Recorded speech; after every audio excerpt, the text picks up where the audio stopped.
جنگ خندق اور ایران حیرت انگیز مماثلت۔ ابو سفیان عرب کی تاریخ کا سب سے بڑا لشکر لے کر آیا تھا۔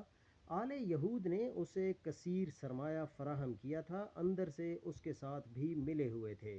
ابو سفیان کے پاس عرب کے سب سے بہترین جنگجو اور پہلوان موجود تھے، بہترین گھوڑے اور جدید ترین اسلحہ تھا۔ ابو سفیان کا ارادہ اسلام اور مسلمانوں کو جڑ سے مٹا دینے کا تھا۔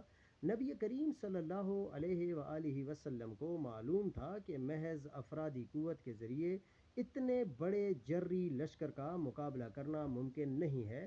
میٹنگ بلائی گئی، مشاورت ہوئی اور آخر میں حضرت سلیمان فارسی رضی اللہ تعالی عنہ کے مشورے پر مدینے کے اطراف میں خندق کھودنے کا فیصلہ ہوا۔ یہ جنگ حکمت عملی عرب میں پہلی دفعہ استعمال ہونے جا رہی تھی۔ نبی کریم صلی اللہ علیہ وآلہ وسلم نے جب یہ پروجیکٹ حضرت سلیمان فارسی رضی اللہ تعالی عنہ کے حوالے کیا اور جناب سلمان فارسی رضی اللہ تعالی عنہ دیگر صحابہ کرام رضوان اللہ علیہم کو تکنیکی ہدایات جاری کرتے رہے، یہاں تک کہ خندق مکمل ہو گئی۔ جب ابو سفیان لشکر لے کر پہنچا تو سامنے اتنی بڑی خندق دیکھ کر دنگ رہ گیا۔ جنگ خندق مسلمانوں کا بہت بڑا امتحان تھا۔ بہت سے کمزور ایمان والے ڈر گئے تھے، بھاگ گئے تھے۔ جو مضبوط ایمان والے تھے وہ بہت سختی سے آزمائے گئے، اور جب آزمائش میں پورے اترے تو ان پر اللہ کا خاص فضل ظاہر ہوا۔ رات کو ایسی خوفناک آندھی چلی کہ ابو سفیان اور اس کے لشکر کو جانیں بچا کر بھاگنا پڑا، اور مسلمانوں کو ایسی عظیم فتح نصیب ہوئی کہ جس کو اللہ نے قرآن میں باقاعدہ جتلایا۔ مسلمان جب ہجرت کر کے آئے تھے تو خالی ہاتھ تھے، مگر جنگ خندق کے بعد بنو نذیر اور بنو قریظہ والی تمام حویلیاں اور جائیدادیں مسلمانوں کو مل گئی تھیں۔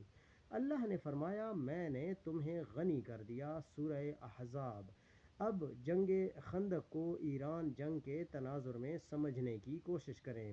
اس وقت امریکہ و اسرائیل ایران پر اپنی پوری طاقت سے حملہ آور ہیں۔ ان کا ارادہ ایران اور اسلام کو مٹا دینے کا ہے۔ بزدل مسلمان حکمران ڈر رہے ہیں اور بھاگ رہے ہیں، جبکہ عرب ممالک بنو قریظہ اور بنو نذیر کی طرح اندر سے کافروں کے لشکر سے ملے ہوئے ہیں، اور ایران والے اچھی طرح ہلائے اور آزمائے جا رہے ہیں۔ ایران والے ثابت قدم ہیں اور انشاءاللہ رہیں گے۔ لہٰذا نتیجہ وہی نکلے گا جو خندق جنگ کا نکلا تھا۔ امریکہ و اسرائیل پر اللہ کا عذاب آئے گا، جانیں بچا کر بھاگنا پڑے گا۔ عرب ممالک ایران کو ویسے ہی مال غنیمت کے طور پر مل جائیں گے کہ جیسے اہل مدینہ کو آل یہود کا مال و متاع مل گیا تھا، اور جس طرح جنگ خندق کے بعد کافروں کی مدینہ پر دوبارہ حملہ کرنے کی جرأت نہیں ہوئی، ایسے ہی اس جنگ کے بعد امریکہ و اسرائیل کبھی ایران پر حملے کی جرأت نہیں کریں گے، اور ایران اس جنگ کے بعد بالکل ویسے ہی طاقت بن کر سامنے آئے گا کہ جیسی طاقت جنگ خندق کے بعد مسلمان بن کر سامنے آئے تھے۔